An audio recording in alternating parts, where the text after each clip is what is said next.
ওই ছড়াটা শুনিয়ে ঘুম পাড়িয়ে দাও। আমার কাছে আয়, তোকে এখনই ঘুম পাড়িয়ে দিচ্ছি। আচ্ছা মা। আয় আয় চাঁদ মামা, টিপ দিয়ে যা, চাঁদের কপালে চাঁদ টিপ দিয়ে যা।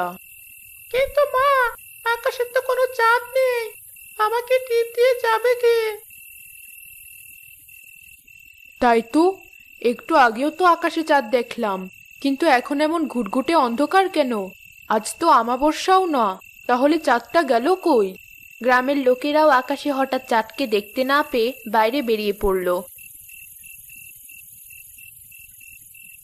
আন্নির বন্ধু ছিল এক সাদাপরী। সে সাদাপরীকে তার বাড়ির সামনে দেখতে পেল। সাদাপরি, কি হয়েছে? কিছু জানো তুমি? রাতের আকাশ থেকে চাঁদটা হঠাৎ কোথায় উধাও হয়ে গেল? চাঁদটাও রাগের জায়গাতেই রয়েছে।